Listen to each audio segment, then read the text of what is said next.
Ir-Rabat minn barra li jmur lura mijiet ta' snin huwa wkoll kalamita turisti li jżuru din il-belt antika u anke jqattaw numru tal-jieli.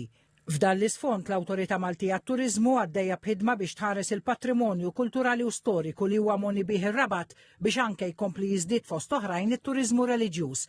Proġett li wasal fit-tielet u l-aħħar fażi tiegħu huwa r-riġenerazzjoni tal-pjazza ma' ġenb il-kolleġġjata Bażilika ta' San Pawl fil-qalba tar-Rabat, inkluż ir-restawr tas-Sacro Monte, monument storiku b'taraġġ ċentrali u statwa kbira ta' San Pawl. Fi żjara fuq il-lan tax-xogħol mid-Deputat Prim Ministru Ian Borch, responsabbli wkoll mit-turiżmu, flimkien ma' Chairman tal-MTA Charles Manjon u l-Kap Eżekuttiv Carlo Mikallef, tħabbar li l-Awtorità Maltija għat-Turiżmu se tinvesti fir-restawr tal-kampnar tal-kolleġġjata Bażilika ta' San Pawl. Se jsiru wkoll pavimentar fi sqaqien tal-madwar li jagħtu għas-siti reliġjużi tant popolari mat-turisti. U dan il-proġett huwa l-impenn tagħna bħala Awtorità Maltija tat-Turiżmu sabiex ninvestu, sabiex inħarsu l-wirt naturali ta' pajjiżna, l-wirt arħitettoniku u l-patrimonju li ħallew ta' qabilna.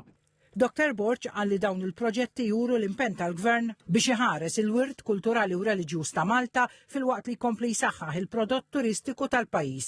Sostna l-inizjattivi bħal dawn fir-Rabat, il-Birgu u lokalitajiet oħra jassiguraw li t-turiżmu qed jikkontribwixxi għal ħarsien ta' siti nazzjonali importanti. L-Arċipriet Joseph Mizzi għalli mijiet ta' turisti kuljum iżuru dawn is-siti reliġjużi. Bħalissa dejjin bir-restawr kważi l-aħħar fażi ta' restawr tal-istatwa ta' San Pawl u t-Turġien u anka iż-sbuħija u t-tiżjin tiegħu b'mod ta' sewek ambjentali u fl-istess ħin kuntent ħafna wkoll din nimbarkaw fuq il-proġett ġdid tar-restawr tal-kampnar tal-Knisja tagħna, kampnar antik ta' żmien Kosmana Navarra li jmur lura s-seklu 17, 1680 dak l-akwati, dak l-ilma, illi huwa wkoll fi stat meħtieġ ta' restawr. Ix-xogħlijiet fuq is-Sacro Monte qed jiffoka fuq il-konservazzjoni tal-istruttura oriġinali, inkluż il-ħitan tal-Franka, l-Balavostri u l-paviment storiku fil-waqt li jitneħħew interventi moderni li kienu saru bejn is-snin 60 u d-disajnijiet.